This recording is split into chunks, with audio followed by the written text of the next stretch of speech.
अधिक महिना कसा तयार झाला? अधिक महिन्याला पुरुषोत्तम नाव का आणि कसे मिळाले? याची कथा ऐका. राक्षस राजा हिरण्यकश्यपने अमर होण्यासाठी तपश्चर्या केली. ब्रह्मदेवांनी प्रकट होऊन वरदान मागायला सांगितले. तेव्हा त्याने असे वरदान मागितले की जगातील कोणत्याही पुरुष, स्त्री, प्राणी, देव किंवा असुर यांच्याकडून त्याचा वध होऊ नये. वर्षाच्या 12 महिन्यांपैकी कोणत्याही महिन्यात त्याचा मृत्यू होऊ नये. मग तो दिवस असो वा रात्र असो. कोणत्याही अस्त्राने किंवा शस्त्राने, ना घरात ना घराबाहेर त्याचा वध होऊ नये. ब्रह्मादेवांनी त्याला हे वरदान दिले. हे वरदान मिळताच हिरण्यकश्यपू स्वतःला अमर समजू लागला आणि स्वतःला देव घोषित करू लागला. नंतर जेव्हा हिरण्यकश्यपूचा अत्याचार वाढला तेव्हा त्याचाच पुत्र प्रल्हाद हा श्रीहरींचा भक्त बनला. भगवान विष्णूंनी आपल्या भक्त प्रल्हादच्या रक्षणासाठी सर्व अटींचे पालन करून हिरण्यकश्यपूच्या वधाची चतुराईने योजना आखली. त्याचे प्राण वाचवण्यासाठी परमेश्वराने प्रथम 12 महिन्यांना 13 महिन्यात बदलले. जेव्हा योग्य वेळ आली तेव्हा भगवान विष्णू हे अधिक महिन्यात खांबामधून नरसिंह अवतारात म्हणजेच अर्धा मनुष्य आणि अर्धा सिंह या स्वरूपात प्रकट झाले. संध्याकाळी घराच्या उंबरठ्यावर मांडीवर घेऊन आपल्या नखांनी हिरण्यकश्यपची छाती फाडली आणि त्याला मृत्यूदंड दिला आणि जगाला पापापासून मुक्त केले.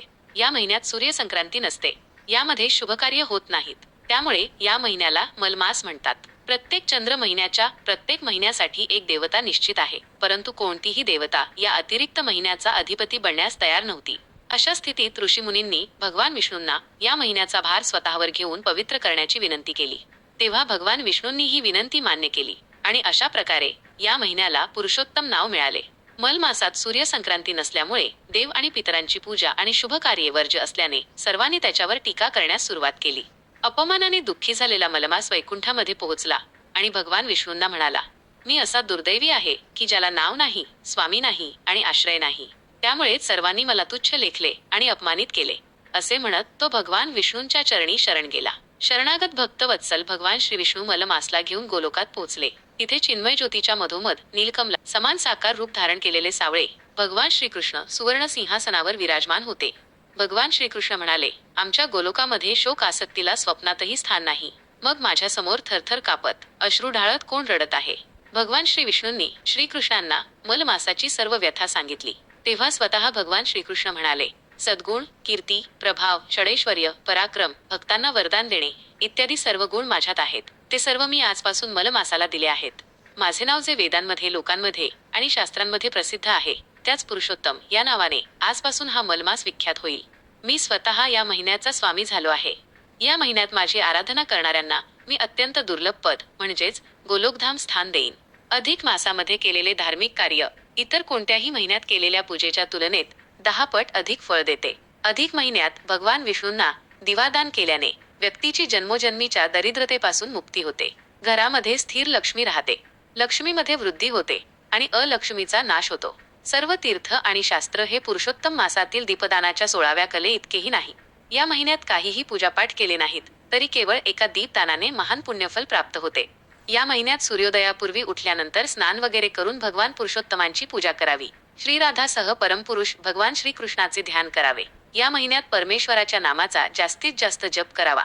घरातील देवघरात महिनाभर तुपाचा अखंड दिवा लावावा. पुरुषोत्तम महात्म्याचे पठणही या महिन्यात खूप फलदायी असते.